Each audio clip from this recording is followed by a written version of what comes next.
Assalamualaikum warahmatullahi wabarakatuh. Alhamdulillahirabbil alamin. Nahmaduhu wa nasta'inuhu wa nastaghfiruh wa na'udzu billahi min syururi anfusina wa min sayyiati a'malina. May yahdihillahu fala mudhillalah wa may yudhlil fala hadiyalah. Asyhadu an la ilaha illallah wa asyhadu anna Muhammadan abduhu wa rasuluh. Allahumma shalli ala sayyidina Muhammad wa ala ali sayyidina Muhammad, amma ba'd. Perkenalkan, saya Farah Anindita Rahmawati dengan NIM 2341104002016 dari kelas 2 PAIA akan membahas tentang pengertian usul fiqh dan sumber hukum Islam guna memenuhi tugas UAS dari Bapak dosen pengampu mata kuliah usul fiqh. Jadi langsung saja ke pembahasan yang pertama, yaitu pengertian usul fiqh. Usul fiqh terdiri dari dua kata, yaitu usul dan fiqh. Usul merupakan bentuk jamak dari aslun, yang secara etimologi artinya adalah sesuatu yang dijadikan sandaran oleh sesuatu yang lain. Dan secara terminologi, usul fiqh adalah ilmu pengetahuan dari hal-hal kaidah dan pembahasan yang dapat membawa kepada pengambilan hukum tentang amal perbuatan manusia dari dalil yang terperinci. Adapun kata fiqh berasal dari bahasa Arab, yaitu bentuk masdar dari akar kata fiqhan. Secara bahasa artinya pemahaman mendalam yang dapat menangkap tentang asal, tujuan, ucapan, dan perbuatan. Sedangkan menurut istilah, dalam definisi yang dikemukakan oleh Imam Syafi'i sebagaimana dikutip oleh Imam Subki dalam kitab Al-Jamu' Al-Jawami, itu yang artinya ilmu yang membahas tentang hukum syara yang berhubungan dengan perbuatan yang diperoleh melalui dalil-dalil secara terperinci. Terdapat dua kelompok besar ulama tentang pengertian usul fiqh, yaitu ulama Syafi'iyah dan jumhur ulama yang terdiri dari ulama Hanafiyah, Malikiyah, dan Hanafiyah. Kelompok pertama atau ulama Syafi'iyah yang diwakili oleh Abdullah bin Umar Al-Baidawi sebagaimana pernah dikutip oleh Sadri Effendi mendefinisikan usul fiqh, yaitu untuk mengetahui dalil-dalil fiqh secara global dan cara penggunaannya, serta mengetahui keadaan orang yang menggunakannya atau mujtahid. Definisi tersebut memberikan kejelasan bahwa yang menjadi objek kajian para ulama usul fiqh adalah dalil-dalil yang bersifat ijmali atau global, membahas bagaimana cara mengistinbatkan hukum dari dalil-dalil serta membahas syarat-syarat orang yang menggali hukum dari dalil. Dapat disimpulkan bahwa usul fiqh ialah ilmu yang mengkaji tentang dalil fikih berupa kaidah untuk mengetahui penggunaannya, mengetahui keadaan orang yang menggunakannya atau mujtahid dengan tujuan mengeluarkan hukum amali atau perbuatan dari dalil-dalil secara terperinci dan jelas. Ya, dapat diketahui bahwa fiqh dan usul fiqh terlihat jelas adanya hubungan antara keduanya. Sebagaimana dijelaskan oleh Abu Zahra bahwa hubungan ini tergambar seperti hubungan ilmu nahwu dengan ilmu membaca dan menulis teks Arab, seperti halnya hubungan ilmu mantik dengan ilmu filsafat. Nah, dengan demikian, di satu sisi usul fiqh merupakan alat dan fikihnya atau fikihnya itu adalah produknya. Jadi dengan menguasai usul fiqh, maka seorang akan terhindar dari kekeliruan dalam mengistinbatkan, sebagaimana orang yang menguasai ilmu nahwu terhindar dari kesalahan dalam membaca dan menulis teks Arab. Selanjutnya yaitu sejarah perkembangan usul fiqh. Jadi secara garis besar, perkembangan usul fiqh melalui 3 periode. Yang pertama zaman Rasulullah, zaman sahabat, dan yang terakhir adalah zaman tabi'in. Berikut penjelasannya. Yang pertama yaitu zaman Rasulullah. Di zaman Rasulullah Shallallahu Alaihi Wasallam, Sumber hukum Islam hanya ada dua, yaitu Al-Quran dan Sunnah. Apabila suatu kasus terjadi, Nabi menunggu turunnya wahyu yang menjelaskan hukum kasus tersebut. Apabila wahyu tidak turun, maka Rasulullah menetapkan hukum kasus tersebut melalui sabdanya yang kemudian dikenal dengan hadis atau sunnah.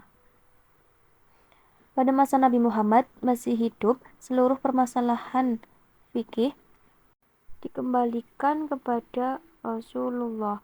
Pada masa ini dapat dikatakan bahwa sumber fikih adalah wahyu Allah. Namun demikian juga terdapat usaha dari beberapa sahabat yang menggunakan pendapatnya dalam menentukan keputusan hukum. Usul fikih secara teori telah digunakan oleh beberapa sahabat, walaupun pada saat itu usul fikih masih belum menjadi nama keilmuan tertentu. Salah satu teori usul fikih adalah jika terdapat permasalahan yang membutuhkan kepastian hukum, maka pertama adalah mencari jawaban keputusannya di dalam Al-Quran, kemudian hadis. Jika dari kedua sumber hukum Islam tersebut tidak ditemukan, maka dapat berijtihad. Yang kedua yaitu pada zaman sahabat.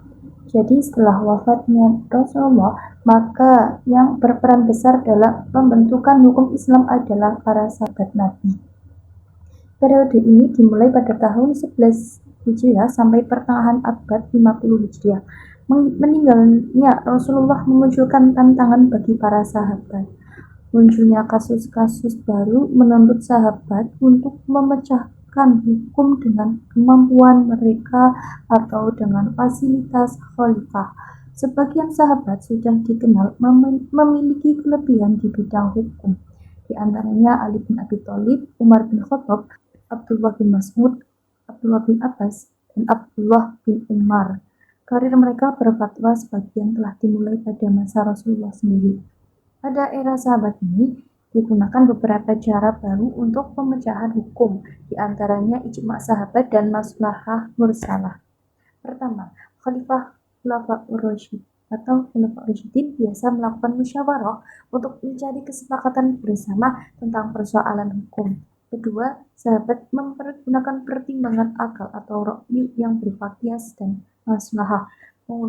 Penggunaan ra'yu atau nalar untuk mencari permasalahan hukum dengan qiyas dilakukan untuk menjawab kasus-kasus baru yang belum muncul pada masa Rasulullah. Qiyas dilakukan dengan mencarikan kasus-kasus baru, contoh pemecahan hukum yang sama, dan kemudian hukumnya disamakan. Yang ketiga yaitu zaman tabi'in. Pada masa ini juga semakin banyak terjadi perbedaan dan perdebatan antara para ulama mengenai hasil ijtihad, dalil, dan jalan yang ditempuhnya. Perbedaan dan perdebatan tersebut bukan saja antara ulama satu daerah dengan daerah yang lain, tetapi juga antara para ulama yang sama-sama tinggal dalam satu daerah. Kenyataan tersebut mendorong para ulama untuk menyusun kaidah-kaidah syariah, yakni kaidah-kaidah yang bertalian dengan tujuan dan dasar-dasar syarak dalam menetapkan hukum dalam berijtihad. Demikian pula dengan semakin luasnya daerah kekuasaan Islam dan banyaknya penduduk yang bukan bangsa Arab memeluk agama Islam, maka terjadilah pergaulan orang-orang Arab dengan mereka. Dari pergaulan antara orang-orang Arab dengan mereka itu membawa akibat terjadinya penyusunan bahasa-bahasa ke dalam bahasa Arab. Keadaan ini tidak sedikit menimbulkan keraguan dan dalam memahami nas-nas syarak. Hal ini mendorong para ulama untuk menyusun kaidah lughawiyah atau kebahasaan agar dapat memahami nas-nas syarak sebagaimana dipahami oleh orang-orang Arab sewaktu turun datangnya nas tersebut. Pada masa tabi'in ini, permasalahan hukum yang muncul semakin kompleks. Para tabi'in melakukan ijtihad di berbagai daerah Islam. Beberapa perkembangan usul fiqh pada masa tabi'in dibagi menjadi 3, yaitu tahap awal sekitar abad 3 Hijriah, kemudian tahap perkembangan abad 4 Hijriah, tahap penyempurnaan pada abad 5 sampai 6 Hijriah. Yang selanjutnya ada pembukuan usul fiqh. Dari pembukuan usul fiqh ini mendorong diperlukannya pembukuan usul fiqh adalah suatu perkembangan Islam yang semakin luas. Jarang menyebabkan timbulnya berbagai persoalan yang belum diketahui kedudukan hukumnya.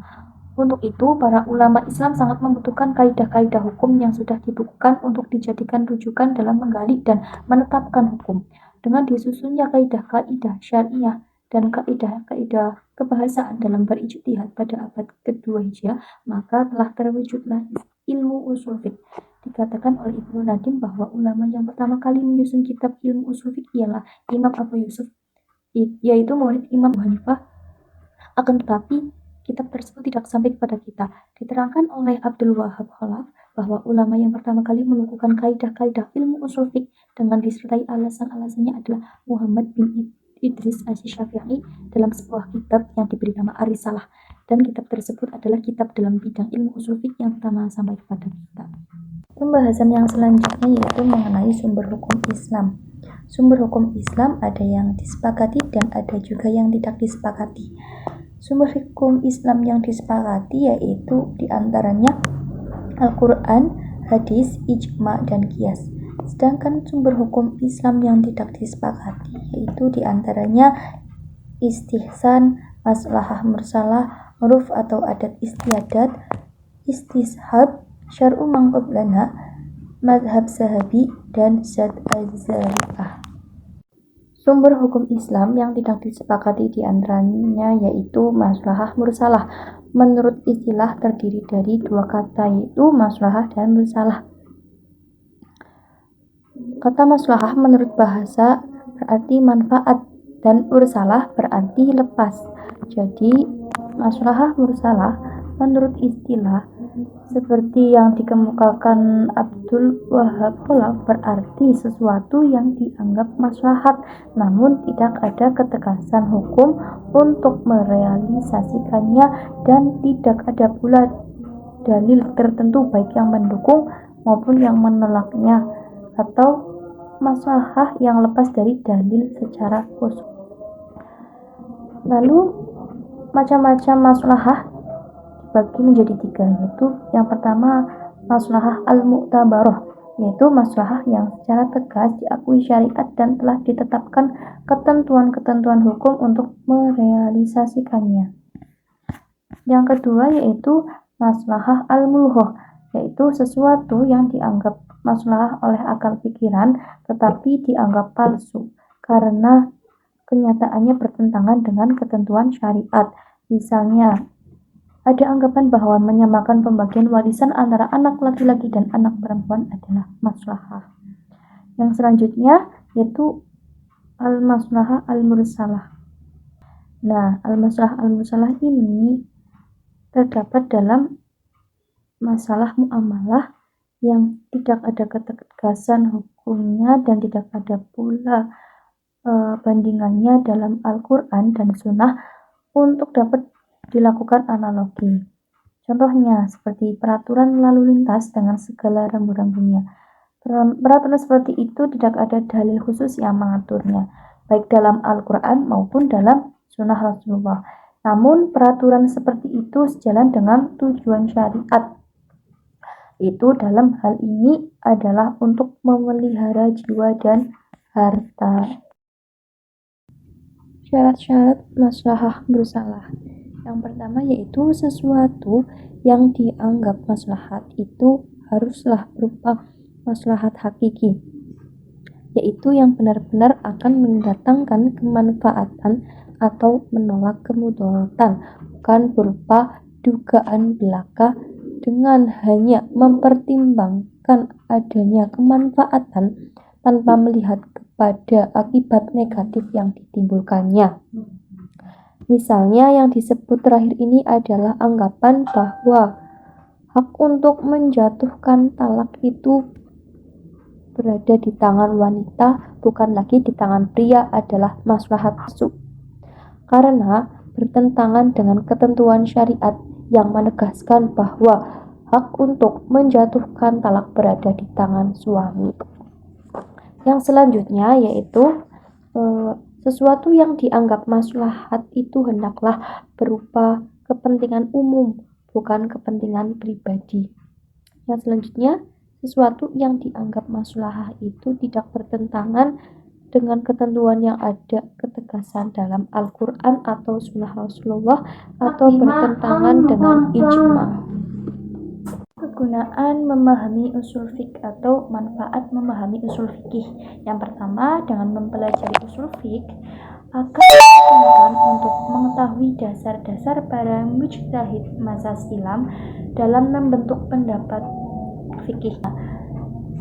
Yang kedua, seseorang akan memperoleh kemampuan untuk memahami ayat-ayat hukum dalam Al-Quran dan hadis hukum dalam sunnah Rasulullah SAW. Ketiga, seseorang akan mampu secara benar dan lebih baik melakukan muqaranat al-mazahib al-fiqhiyah, studi komparatif antar pendapat ulama fikih dari berbagai mazhab. Sebab usul fikih merupakan alat untuk melakukan perbandingan mazhab fikih. Semoga bermanfaat. Sekian dan terima kasih. Wassalamualaikum warahmatullahi wabarakatuh.